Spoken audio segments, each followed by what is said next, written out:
Namaste. Assalamu alaikum. Shalom.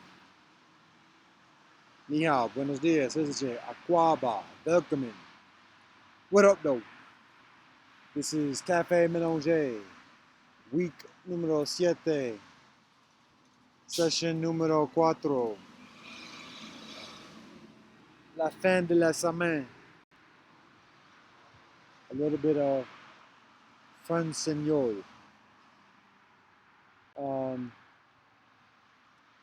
Session número 4, the final session of this week. We're still doing this joint.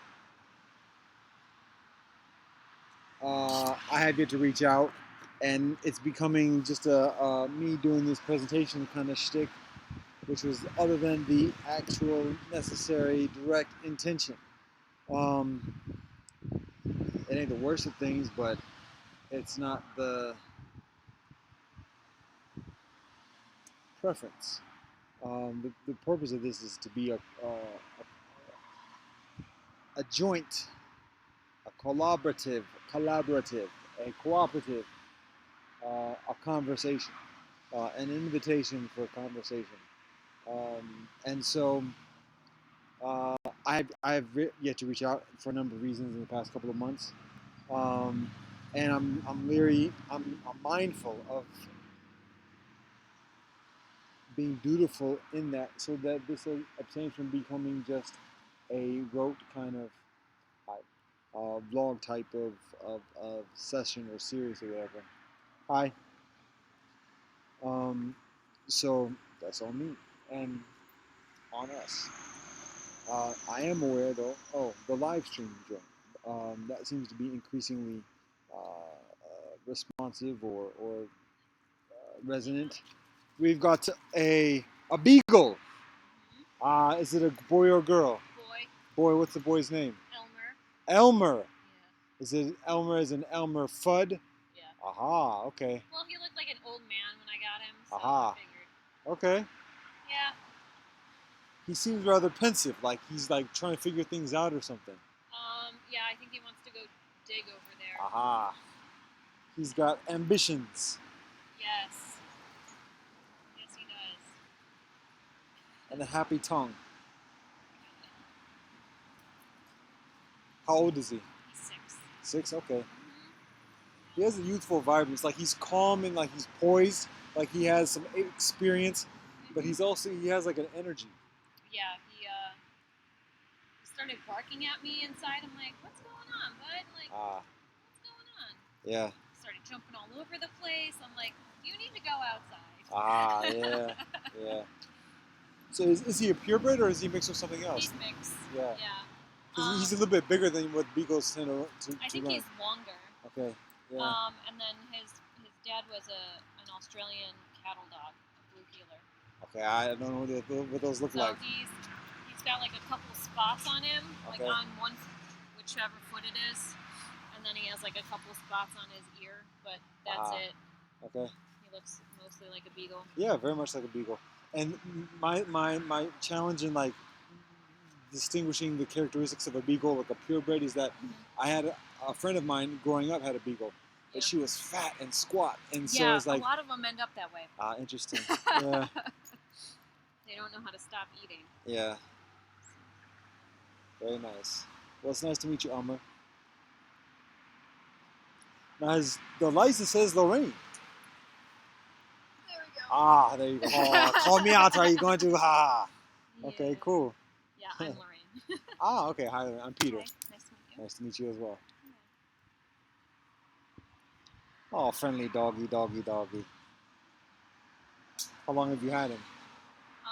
Pretty much his whole life. Okay. Yeah. So he looked like an old dude when he was a puppy? Yeah. Okay. Yeah, he did. Okay. That's for sure. Because he had like parasites and stuff, so his belly was like really big. And he was kind of like, I don't know. There's just something about him. Like, he's an old dog already. I hear you. Well, ready, bud? Looks like he's got some life in him, and some energy, and some vibrancy. It's probably the salami I just gave him. You ready to go, bud? Yeah? He's like, no. He's detecting something over there. Yeah. Now there are chipmunks over there and there are squirrels, so. Yeah, I know. Yeah. He's every chance he gets, What? he'll go. He makes me run down there, actually. Aha. And I'm like, please don't do that. Because he also walks like a drunken sailor. Aha. You know, lets his nose go wherever. Okay. It's not good to run with that kind of misdirection. All over the place. Yeah. All over the place. Yeah. Yeah. Well, now you can do a lot of draw a lot of connections with Elmer Fudd in hunting for the rabbits, Yes. and kind of being very, very quiet, but also kind of being. He's very quiet now. He's like now very calm. He is, yeah. But also the misdirection and being easily led by some kind of distraction. He definitely follows his nose. That's for sure. Okay.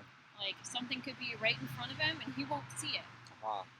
Which is hilarious. Yeah. Just like, seriously? He's done that with possums, rabbits. Wow. He'll like smell all over the place. I'm like, dude, just look up. Like, it's right there. Yeah. He's funny. Yeah. Well, that's part of the nature of the Christmas sometimes.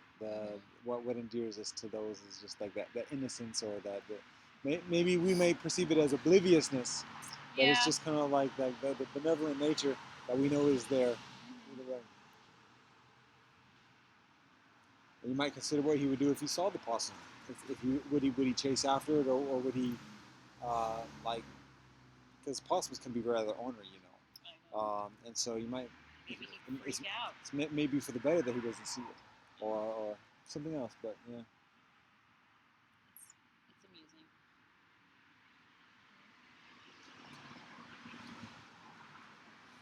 Yeah, I've tried to sit outside with Elmer out in the front of our building down there. Okay. But he barks at everybody that walks by. Aha. He's so quiet. It's like his yard. Ah, okay. So he's like, anything he sees is his yard. Well, that's not the worst of things. It's not too bad. No. It's okay for dogs to bark. Yeah. Particularly when they're in their homestead. Yeah, it's protective. Yeah. You ready, bud? He's saying, "Are you ready?" I'm not walking down. Ah, yeah, two different mindsets. Yeah. Yeah, this way. Come on. Well, it was nice meeting you, Nice Peter, to meet you as right? well. Yes, Lorraine. Yes. Bye bye. Come on, bud.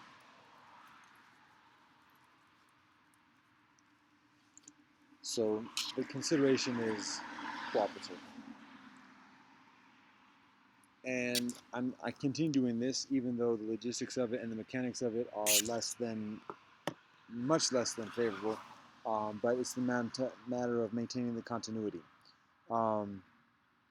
So that's what this is. And I was mentioning the live stream. There seems to be a certain amount of at least one view of the live stream. And awareness, but that seems to be an increasing amount of propensity for connection through the live stream thing. So it's just a matter of, again, the internet situation where I'm at the moment being less conducive towards that. So anyways, it ain't the priority at the moment, that kind of development. So I'm working on some other things to complete before worrying about that too tough.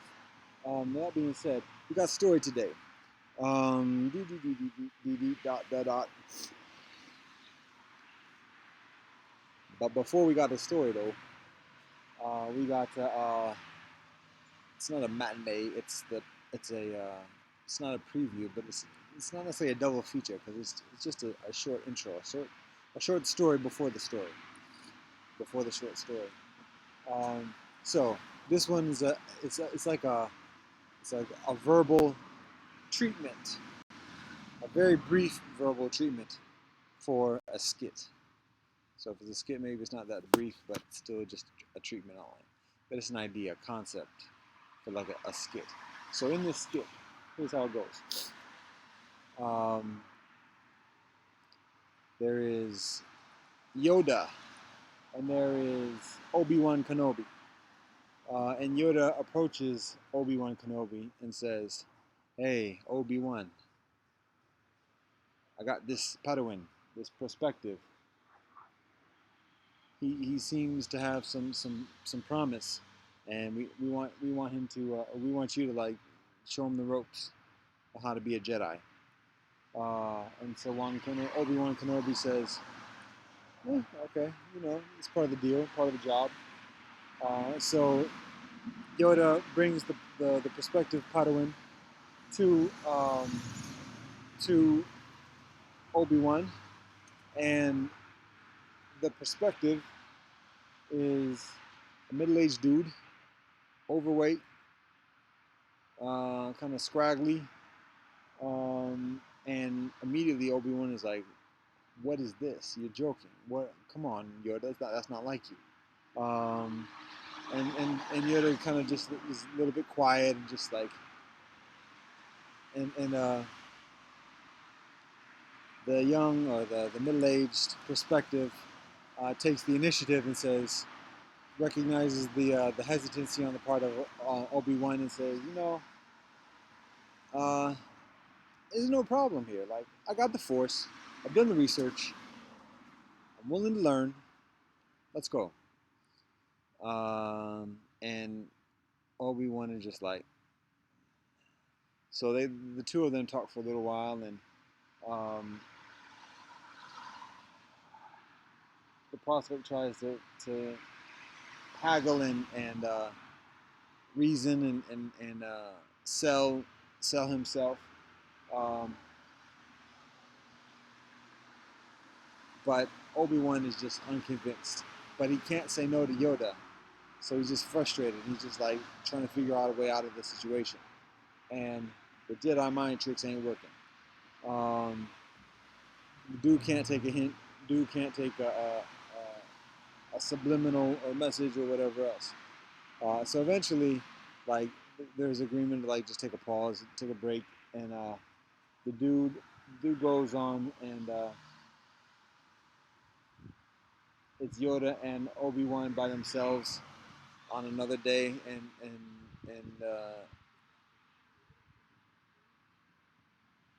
Obi-Wan is like, Yoda, all right, Yoda, what's that about? What's up with that? And Yoda's just like, well, he made a very nice contribution to the Jedi Retirement Fund, and we think there's potential. Anyways, ain't no punchline. That's the story, and the meat of the joke was at the beginning of just like the dialogue of the middle aged dude. Um, but I think it's a matter of like painting a scene and then extrapolating the dialogue of just like a dude who doesn't get it, um, but thinks that he does, and having a certain amount of reason and rationale to almost convince people that he does. Haha. Like Freud. Yeah. Anyways, that's the joint. Now, that being said, we're going to the story. We're back at this joint.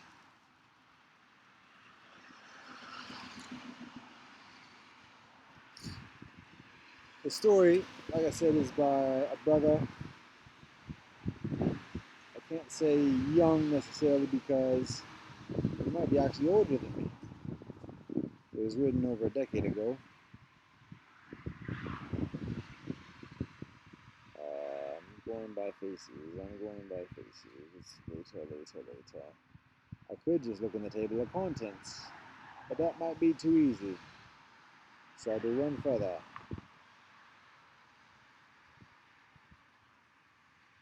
No. Alright. How you doing, bro? Alright.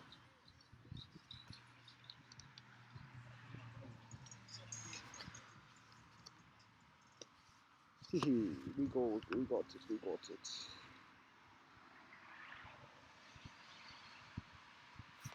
So it occurs to me like this session may be much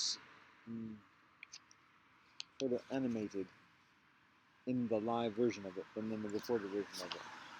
Alright, how you doing? Alright. So here he is, Peter Ho Davies, and the story is called Minotaur. So this is the bio on Peter Ho Davies. Born in Britain to Welsh and Chinese parents, Peter Ho Davies is the author of the story collections The Ugliest House in the World and Equal Love. His work has appeared in Harper's, The Atlantic Monthly, Granta, and the Paris Review, amongst others, and his short fiction has been anthologized in O. Henry Prize Stories and Best American Short Stories. Pause, disclaimer. I have a certain way of reading things, reading words, and so I make certain adjustments according to my language, and so I just provide that as a disclaimer. So I ain't trying to misrepresent, but that is how I am. It ain't big differences per se, but there are some. So anyways, that being said, we continue on with the story. Minotaur. Half man, half bull. That's me. Half myth, half monster. And you thought you had it bad. My Moor fell for a white bull. Not that he ever loved her back. She had to have a false cow constructed, climb inside, and have it rolled into his field before he could give her a second look. Try explaining that next time someone asks, and how did your parents meet? Even the most liberal have difficulty understanding a woman degrading herself like that. Half pathetic, half contemptible. I just tell them, don't have a cow. Not that I get out much, not since I entered my teens. My stepfather's ashamed of me. Won't be seen dead with me. Oh, it was cute enough when I was a kid. People liked to pet my muzzle, watch me flare my silky nostrils, and I was always a hit at Halloween. But now I'm an adolescent, half child, half adult. Now it's clear I'm not growing out of it, that it isn't just a phase. He's lost patience. What? He asked my mother, my Moor. I suppose you'd like to take him to a china shop. It was his idea to confine me to this basement labyrinth. Not confined, I can hear him telling her overhead. He can come out anytime he wants. I'm a man, not a beast. Maybe you've forgotten the difference, which always shuts her up. I feel sorry for her in truth. Anyone can make a mistake. The heart is the heart. And now she's gone from bull to bully. She visits me every day. I'm homeschooled, and even slips down in the night sometimes to cradle my head in her lap, strokes my velvety head. I, I lie very still so as not to gore her. Your father, she whispers, was a celestial being, Zeus in disguise. She means it as a consolation, but I fear I inherited only the disguise, none of the celestial.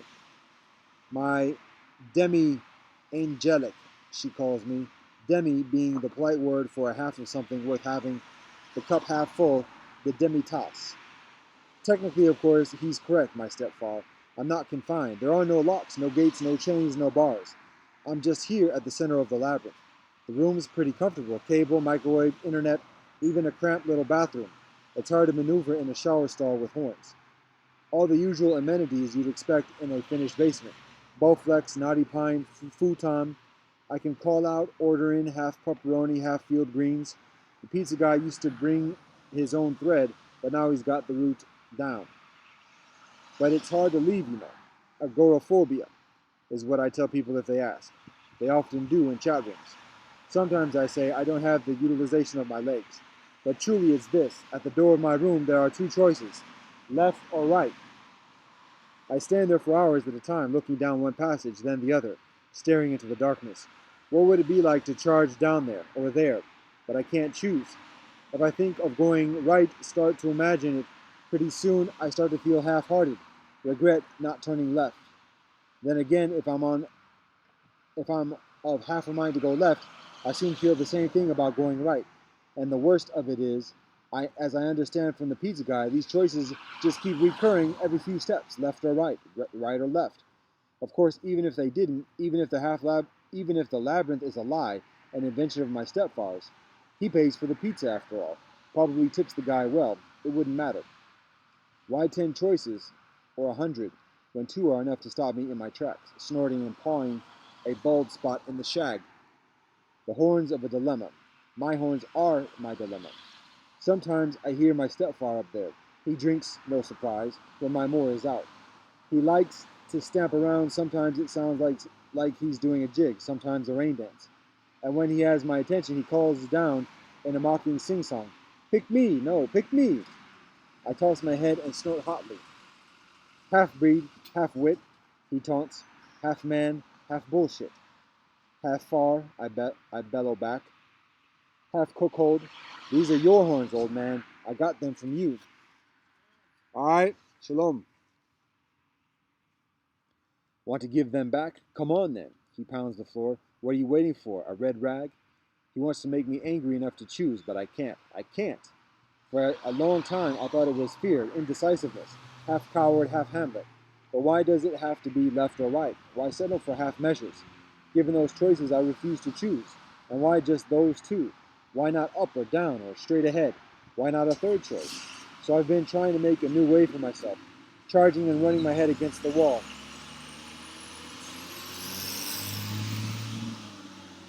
ripping through the pine and particle board with my horns. Beyond them, as I guess, are dirt walls, hard packed but dry and crumbling. It's hard work. I have awful migraines that flash like sparks from horn tip to horn tip. But the sight of my own blood on the earth only urges me on. What's a bull's head beneficial for, after all, if not butting and battering, gouging and goring? And all the while, over the ringing of my ears, I tell myself, this is my choice, and lower my head once further. La fin. So this is the postlude of the author. I've been teaching a class in the history of short story for a few years now, arguing that the form can very roughly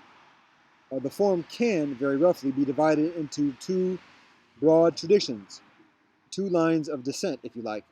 The actualistic, Chekhov and Carver say, and for want of a better word, the fantastical, Kafka, Borges, and Donald Bartholomew. My own stories have nearly all been in the former mode, and by way of an experiment, I've recently been trying to do further work in the latter, an approach that has led to several new works, including Minotaur. The fantastical treatment appealed in that case as a means of getting away from my early, earnestly autobiographical attempts at the subject. Further broadly, though, the notion behind this stylistic crossover is that whilst there may be actualistic or fantastical stories, that doesn't mean that writers have to be either conventional or experimental, to put the distinction in contemporary terms. And of course, that interest in dodging dualities, resisting the either or in writing and in life, is in a sense what the story is about. I should add, finally, that my wife and I have just had our own mixed child, who heavily influenced the story, in the fundamental sense that it's not easy to write anything longer than a few hundred words during his naps.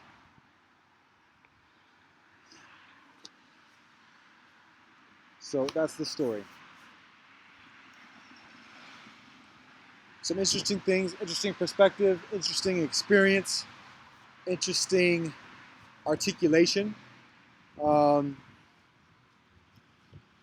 familiar dilemma and challenge, familiar resolution.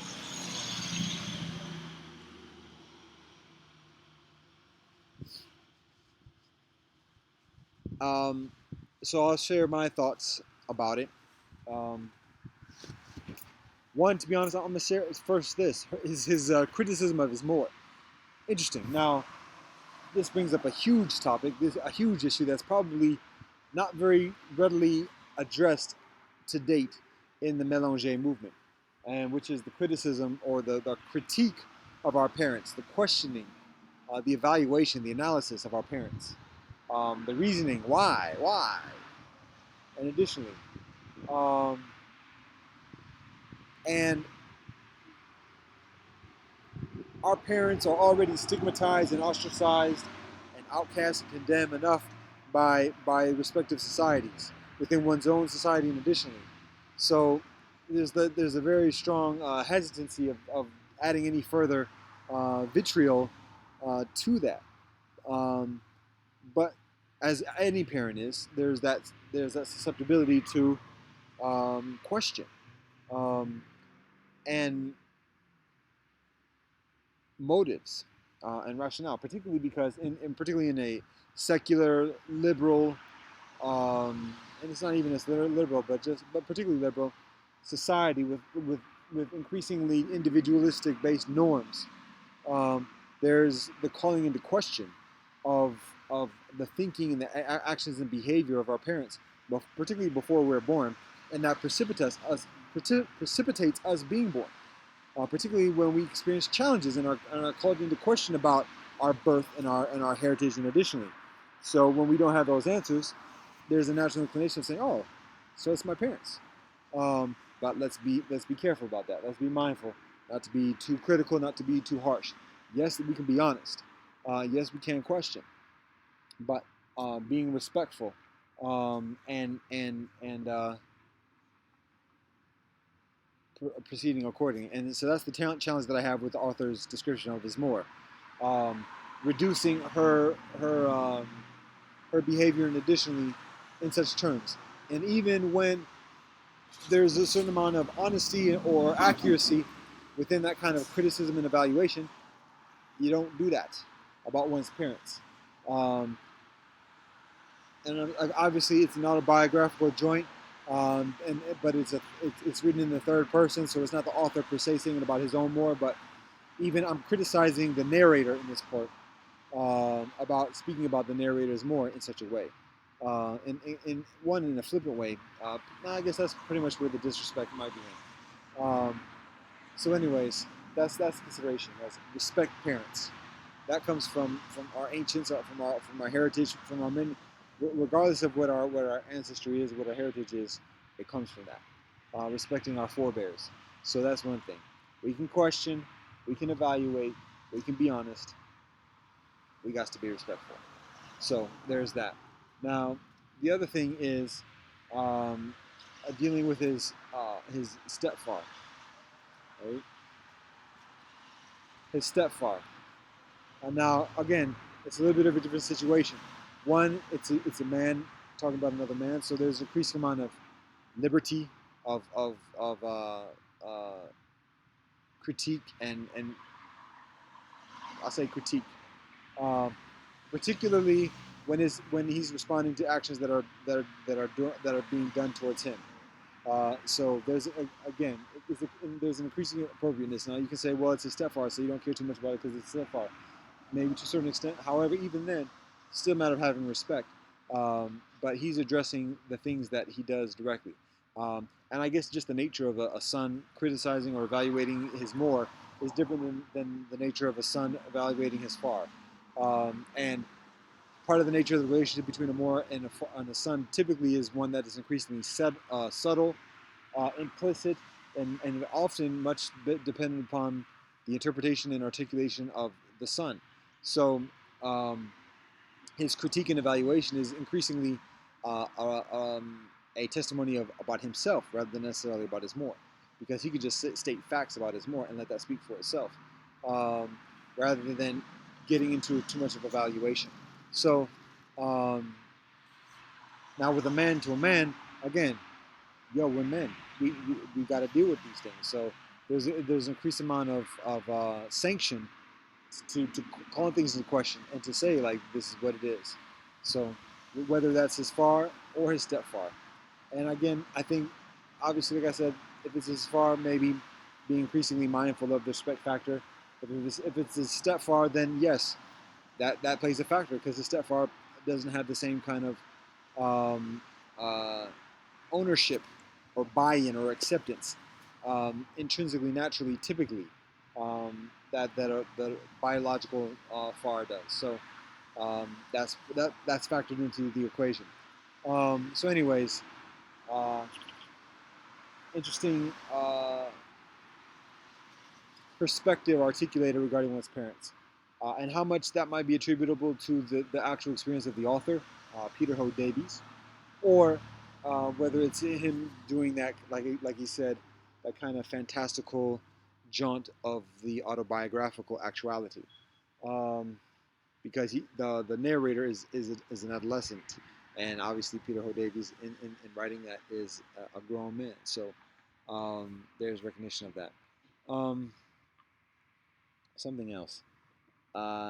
Labyrinth, interesting, confining, but also by one's own doing, uh, and having difficulty navigating through the framework of the labyrinth, and so rebelling and goring holes. And so I think that's something that a lot of Mélanger brethren can identify with, that a lot of Mélanger brethren articulate in conversations and conferences and discourses and fora. And I'm going to go back to what I was talking about yesterday, for 2 hours, for 2 horas, which is finding that singularity, finding the middle path amidst the left and the right, and dissolving the labyrinth uh, into that middle path, regardless of what the choice is, um, and and proceeding accordingly. So, um, for me, what I found is identifying as Earth as much as I can, and each person is identifying as an Earthling or an Earth being is going to be different because each person comes from a different path and a different um, past. Um, However, there's very much that's shared and very much that's in common. Um, and that's just like with any community. So uh, that's the solution I find. And again, it ain't the easiest, um, but uh, there it is. Now, one of the other things I mentioned also is that in making this decision, there's also not just the philosophical and identity aspect of it; it's the pragmatic of how one associates, how one is aligned and has allegiance with the surrounding community. So I'm uncertain what Peter Hodavi's. I'm going to talk about the author at this point rather than the narrator because it's along those lines. But um, either one, what the language proficiency is of each one. Um, but right there, that's a significant indicator of where one's choice effectively is, what language they're speaking, and how their allegiances are contextualized accordingly. And there may be a lot of disgruntledness with that. Oh, am I being Freudian? There may be a certain amount of disgruntledness with that, and frustration and dissatisfaction. But it's a matter of being, again, honest about that and recognizing the actuality and progressing with that mindfulness. So, if one is speaking English and communicating in English, there it is. Now, one might be increasingly um, uh, proactive in identifying with whatever ethnic background is further away from that English nature, as a way of intrinsically, inherently, intuitively balancing that identity and that philosophy, but it's a matter of being mindful. And so one's relationships and additionally one's job and employment and how one is valued within society and community is developed accordingly. Leo, is established accordingly. Um, so it's a matter of being mindful about that. Now, it also happens that it's very, it can be well asserted that the majority of people who speak the English language are actually not from England, and actually look very different from people who are from England. So that's something to factor into the equation as well. Um, there's also the history and who historically speaks English for centuries and for over the past millennia, and the literature and everything else that substantiates the English language and shapes the culture, the contemporary experience. Haha, I'm waving at Cass now at random. Um, Shapes the culture and the experience and the norms accordingly. But then we can also consider that even English ain't all English when we consider its Latin roots, and its continuing structure and guidance. So itself, English itself is mélanger. How about that? So that's just part of nature. That is what it is. Um, but again, this book was written, I think, like 15 years ago. I'm uncertain how previously the short stories were written.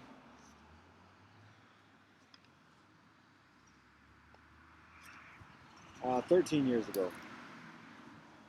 Oh, and I'm missing the cast that I usually do. So a decade and a half ago. Which the reason why I say that is because at that point in the Melange movement, and additionally, that type of discourse of like that choosing a side is one that is comparatively um, rather contemporary, and I wouldn't say necessarily on the cutting edge, but it was one of the leading kind of uh, norms in the discourse at that time. In the United States, the census was just for the first time in 2000 included the option of choosing mixed race as an option on the census. So that notion of picking a side was very much still involved in the discussion of being mixed. So this story is written during that period. Today, though, now here's the thing: a lot of people are still talking about that, but we've been at that for over a decade now. Tough, like that book that was written over 15 years ago. We need to also progress the conversation and talk about what that middle path is for us as individuals, respectively, but also for us as a collective, as a thing of why we're going to the conferences, why we're going to courses and classes and writing books and reading books, telling stories, building student groups, building organizations, establishing community, and additionally. So, what is our middle path? What is our shared experience, um, and how we identify with each other? Now, what I observe is that, again, I mentioned in answering the pragmatic questions of how we satisfy our needs today, we make choices, and it's not necessarily the choices that we prefer, but it's the choices that we need to make at this moment. And so, a lot of that tends on the assimilationist side, and so that is often the norm. That's often the base from which we work, and then we do our best. How you doing, man? All right, thanks. So that's the base, and then we do our best to kind of accentuate that experience by being further proactive and mindful and uh,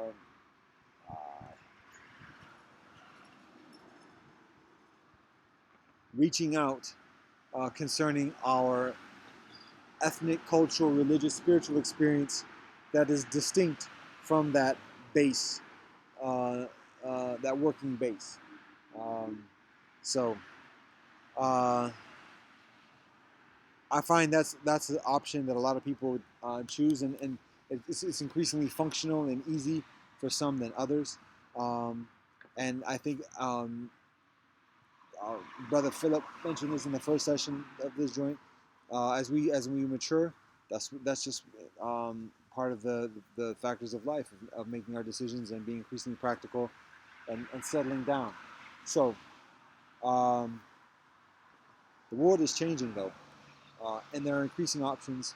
There are increasing uh, viabilities and prosperities that are present in the option of multiculturalism and mélanger.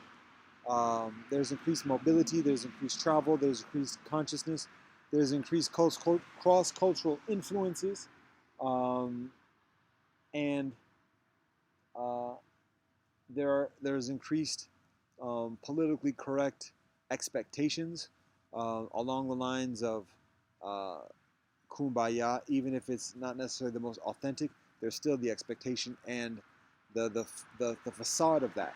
And so all of this provides additional amount of space and support for identifying along that middle path of mélanger. Um, Selecting both, selecting all, selecting one. Now, I'm going to say one other thing. This is kind of like on a side note, after note. That's much what I have to say about the story. But But I'm also going to kind of connect that notion of the labyrinth and the notion of the labyrinth being our own doing um, with something that I view, a YouTube video that I viewed yesterday. So um, I there's a young sister. I ain't gonna say the name because I'm blowing up spots. But there's a young sister who I'm trying to see. I don't know how much that glare is. So there's a young sister who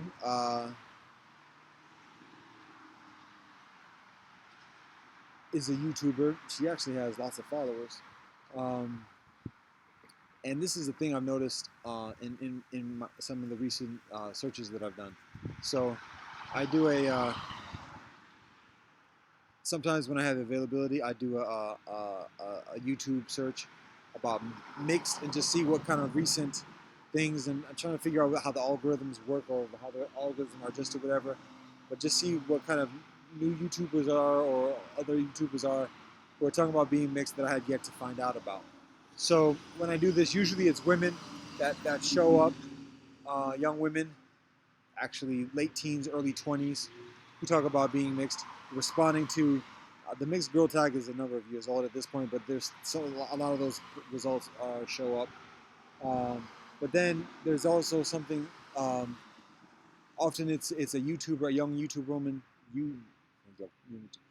a young menage woman who does a specific post about being mixed. And so it's in the title, it might be in the description.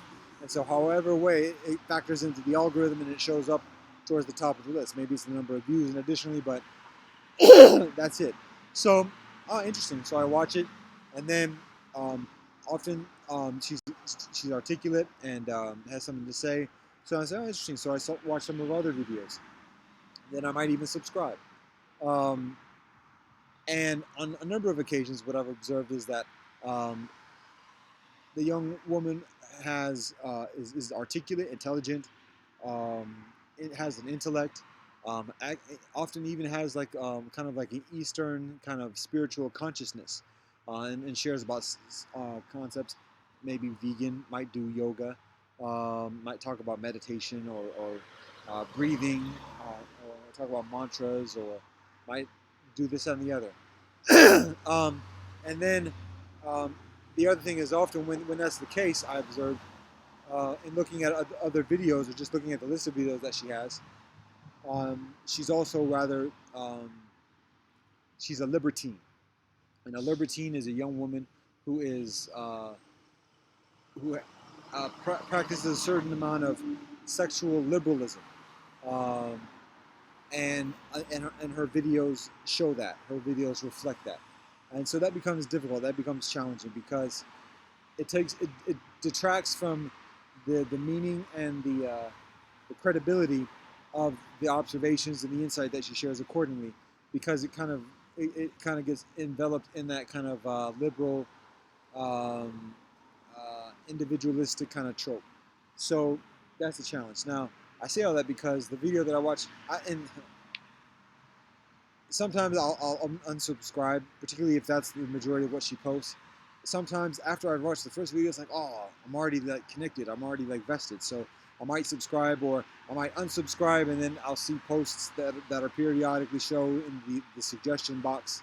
And then if the post has a title of like that's something increasingly along the lines of something that interests or of a shared interest, then I'll watch that video on that particular post. And this is the occasion of yesterday. This young sister, I saw her first video after doing a search. Very intelligent, spiritual, intellectual, yoga, vegan, I think also, and Eastern tradition. And anyways, I'm not going to give too much detail because I'm going to blow a spot. But then she shared. Then I saw some of the libertine about open relationship, have multiple partners, LGBTQ, and additionally, and so at that point unsubscribe and I leave it at that. So sometimes again in the suggestion box there she'll do a post and it'll have like a heading that seems increasingly of shared genuine interest. So I watched that one, and that was the case yesterday. So I watched the video, and uh, she was talking about um, self-affliction, having negative thoughts. She talks about mental illness and hurting herself, having thoughts of hurting herself, and additionally, again, we got a bright blue sky today. What? We got a bright blue sky today. Oh, I know. I still probably have to get up on my roof over here. Aha, nice. All right.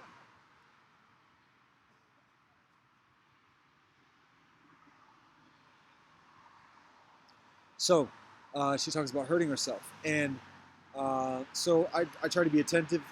I actually stopped watching the video because she speaks in the second person about, when you do this and you do that. Wait, no, I'm not doing that. Why are you talking about me? Some people do that, but I've been increasingly mindful of that because I know it's a tactic as well. I'm not saying she intentionally does it, but I know some people do. And some people do that as a way of venting and purging the angst within oneself by saying, when you do this and it happens, and then you do this and that and the other, and it's like, wait a minute, you're like imposing it on me, and I've never told you I do that. So no, I don't know what you're talking about. So sometimes there's a certain amount of patience for that and tolerating that, but sometimes it's like, no, that's too much. So that was the case yesterday. So I started watching it, but I watched enough of it to get this thought. I'm not gonna get to it. Oh, it's already an hour to this almost. So, anyways, what I do is this. She talks about mental illness, having suicidal thoughts, having thoughts of hurting herself, and just having negative thoughts that are demeaning to her. And so, what I want to communicate is something I've had a conversation about on recent occasions, which is about sex and healthy sex and gutter sex. And I've shared this in a previous post. But when first of all, sex is a sacred thing. It's a beautiful thing. It's a purposeful thing. It's a bond. It's a mind meld. And that's why it's important for the two people, the man and the woman, to have a lifelong commitment when having sexual relationships with each other. Because otherwise, it's gutter, it's toxic, it's unhealthy, it's poisonous. And it manifests in the things that she was exactly talking about hurting herself. Because if you recognize it as a cipher, as a mind meld, that's for life. Whatever happens to you two, look at that, what I just did there. Whatever happens to the two people, it's for life. So when the two people see each other day in and day out, know how each other is doing, and are genuinely supportive of each other, make sure that each other is eating the right things, get enough exercise, get enough rest, get enough love and attention and affection and everything else, and wait, maybe even having children and doing the same with the children, providing that attention and love and nourishment and nurturing, that's healthy. That's health, and the relationship that the husband and wife have with each other is healthy as well. Now, it's not necessarily perfect, and it's not a guarantee of everything else being, but that's the nature of healthy sex. Aha, the shadow is receding because the soleil is dipping according to the rotation of the earth. So, anyways, that's healthy when it's a lifelong commitment and people see each other and support each other. You know how each other is doing. That mind meld, that mental bond, that cipher is strengthened because it is fortified through the personal interaction on a daily, regular basis, the conversations accordingly. So that's healthy. Now, when that's absent, that's unhealthy, and that leaves both people susceptible to fear, anxiety, distrust, jealousy, hatred, angst, depression, despondency, apathy, rebelliousness, and all that other type of stuff. It's insecurity, um, because that mind meld doesn't have that foundation to build from. It doesn't have that daily interaction, that daily reassurance of actually caring for each other and looking out for each other. Are you eating, or are you? I do it myself sometimes as well, but when I do it, I'm mindful. I do it sparingly, one, and I try to do it in a way that is increasingly beneficial. So you can call me out. Am I contradictory? Yes. Am I a hypocrite? No, because I just said I was contradictory. A hypocrite is one that denies the contradiction. So, anyways, um, when there's an absence of that interaction, when there's an absence of that support and that nurturing, then there's anxiety, there's doubt. Oh, wait a minute, what's going on? That's like directly in the mind, but also beyond the person's mind, beyond what the person's aware of. Um, there's that angst, that anxiety, that dissonance that comes within that distance between the two. And so, the further one is having sex with other people, the further one is that further that cipher grows, and the further distant one becomes from that nurturing base, that foundation. Um, and so, yes, that manifests in the negative thoughts. Now, again, people can have negative thoughts even without having sex. And even in having healthy sex and healthy relationship, there's still a susceptibility to negative thoughts. So it's not a guarantee, and it's not it's but you can very much recognize, you can very much be assured that when people's behavior is increasingly nurturing and healthy, the thoughts are that way as well. Now, some people purge that negativity, that anxiety, that insecurity through afflicting others, um, uh, physically, militaristically, economically, financially, sexually, again, um, um, intellectually, religiously, spiritually, or otherwise. Um, and some people who try to be the nice people and try to like abstain from afflicting others, at least intentionally and directly, um, hold it in, and then when it's held in, it festers, and that's where the mind becomes the manifestation of that angst and that insecurity. So the solution, the panacea, is propriety, um, is just being healthy and being honest about it, being honest about the conditions, and observing. If people are calling themselves scientists and champion science, be scientific about it, study it, observe it, um, and be honest about the results. So that's all I'm doing is sharing the results of the observations that I make through the years about myself and about others, um, and so that's the consideration. Now, what has this got to do with melange? We can talk about the labyrinth. Everybody's in a labyrinth, melange, mono-ethnic, and otherwise. So the consideration is wherever we are at this moment, in that space, in that place, to be as healthy in that space as possible. And I share, communicate a three-step process for cultivating patience, which helps in that cultivation of healing and health. It is stopping, just being still, being quiet is the second step, and the third step is be honest. And so that's how we stack up patience, and then from that patience we can observe. That's part of that being honest, and just observe the conditions, not get angry, not respond, not get hostile. Just observe what's going on. Why is that? What happened? What precipitated that? What's the consequence of that? What's the interest of that? What do we want to be the outcome? What do we want to be the situation? What do I want to be the situation? What do you want to be the situation? How can we make that happen? So um, that's in mélanger. That's in mélange. I ain't gonna do a reference. Um, that's categorically. So that's a thought for the moment. I'm gonna leave it at that. And mixed heritage Bill of Rights. Dr. Maria P.P. Root. Actually, I dug into this joint because I think I got it at the ready. Got it at the ready.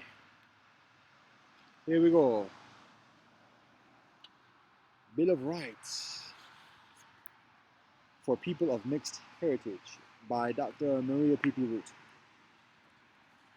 I have the right not to justify my existence in this world, not to keep the races separate within me, not to justify my ethnic legitimacy, not to be responsible for people's discomfort with my physical ethnic ambiguity. I have the right to identify myself differently than strangers expect me to identify, to identify myself differently than how my parents identify me, to identify myself differently than my brothers and sisters, to identify myself differently in different situations. I have the right to create a vocabulary to communicate about being multiracial or multi-ethnic, to change my identity over my lifetime and further than once, to have loyalties and identification with further than one group of people, to freely choose whom I befriend and love.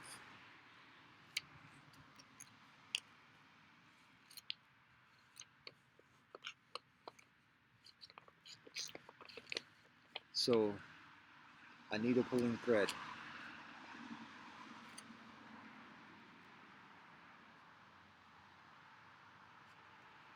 That's the drum for today. Oh, it's under an hour. Ain't too bad.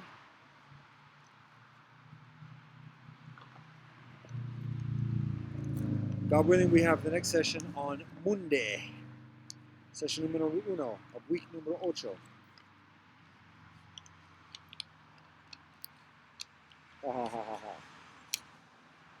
It's a snug fit in here, so I'm just going to leave it alone for the moment.